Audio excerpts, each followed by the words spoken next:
All right, and now we're joined by our analysts this evening, Mr. Adam Zolo and Professor Peter Kagwanja. A very good evening to you, gentlemen, and thank you for joining us. And we'll start, from the straight question, what everyone has on their mind, and I'd want to hear your thoughts. Is this a long time coming? Was it a long time coming? We'll start with you, Mr. Olo. Basically, let's say first that the reason that Waiguru has given for her request for the president to relieve her of her duties is that her doctor has advised her to take a rest. Yes. And if indeed that is the case, then we sympathize and empathize with her on health grounds. But I think that this was long coming. And I think that the only thing that is different is that she was being asked to step aside, not to resign. All right. And I think she has chosen to resign. And that's only the new thing. Prof? Yeah, I think before we even go deeper into answering your question, let me start by saying Paul Sana to Waiguru on the account of her health. As somebody who has gone through almost similar circumstances, I know what toll it can take on your health. When the whole country, particularly the opposition, has its weight on you, then the TNA come in and everybody seems to be on your case. It's really so poor to her. But on the other hand, let me also observe that after her resignation, I think we should note that she was one of the most innovative, one of the most progressive, one of the most hardworking ministers in this particular government so far. But I think somewhere along the way, she did not read the signs. She did not scan the horizon to see exactly what needed to be done. We are in a new dispensation, constitutional, societal, and we are forging a new contract. And the principle that she faced, she should have seen it a long time ago, is the principle of accountability. And the principle of accountability does not allow you to say that so-and-so was responsible, I'm not.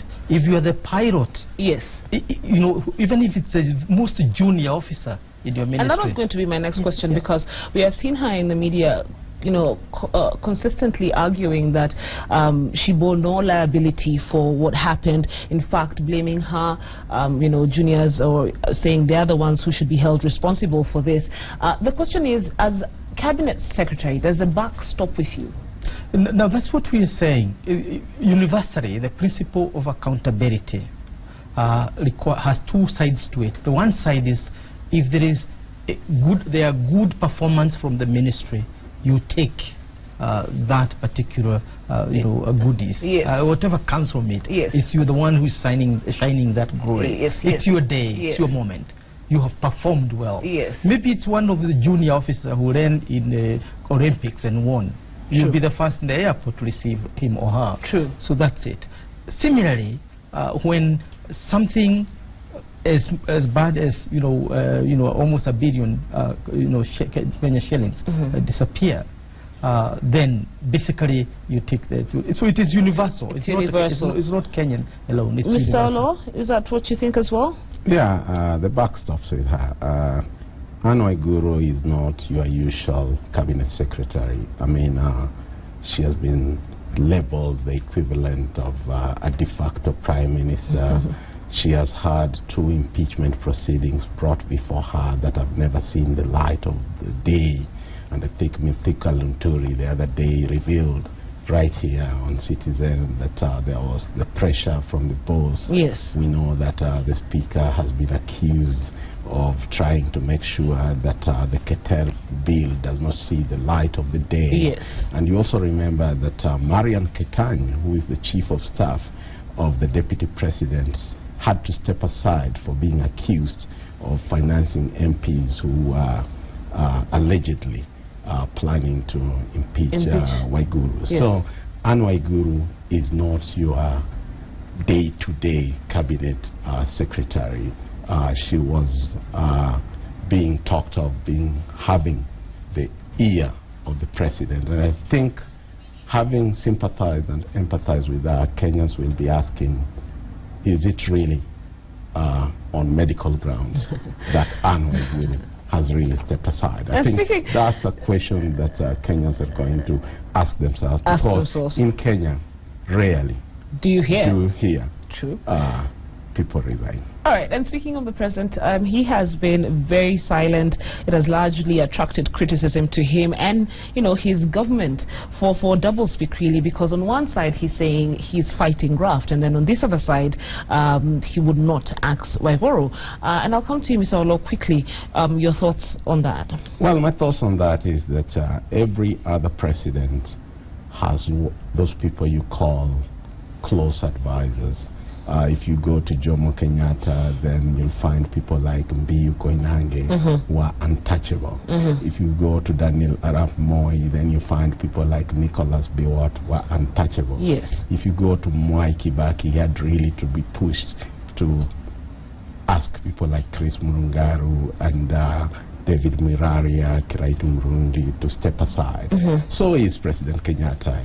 Within the cabinet, there are always those whom you clearly see as your close confidants. And I think I can say without a shade of doubt that one of his close confidants was Anne Waiguru, and therefore this was really tough for him. Tough for him. And you can see that when it came to Anne Waiguru, double standards were applied.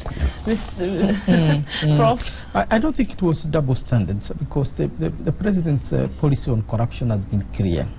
All governments across the world face criticism of either being corrupt or not implementing projects well. It's the day-to-day norm in politics. I think I would say the president has been very, very consistent in terms of the force with which he has attacked corruption. But on the case of Waiguru, I don't think it was really the fact that you know, the president did not want to act. Remember, it was Waiguru herself who came up and said that there are problems in my ministry and I'm investigating them. And she went ahead to do that. And when the going became extremely tough, and I am saying, I think Waiguru should have read the signs of the time, lead the horizons and save the government, including the president. I would say the president more of a victim of indecision by a cabinet minister. In terms of talking, the feeling that the president has not been talking on this matter. He has not talked on any other matter. On any other matter? He has not mentioned the Giru matter. You've never heard him say. He has not mentioned the other five. I mean, he take an action, speak about it, and move on. I guess the point of the Waiguru was more or less politicized from the other side, because it provided a very soft edge on which to get to the president and poke. And that's the things were said, which were not necessary, which really spoke badly about our political culture. Our public ethic really was exposed. All right, I would just like to correct one on that. Quickly, time is not on our end. The president has a spokesman, and Manoa is his spokesman, and did talk about Waiguru not leaving office. All right, okay, all right. Thank you very much, gentlemen, for coming. I really appreciate your views on this. Of course, I'd love for us to continue, but we can continue this conversation another time. But thank you so much for coming. Now, the Ethics and Anti-Corruption Commission is set to have a team of new commissioners in 2 weeks' time. The names of the 5 nominees the commission was yesterday presented to President Uhuru Kenyatta, who will forward the same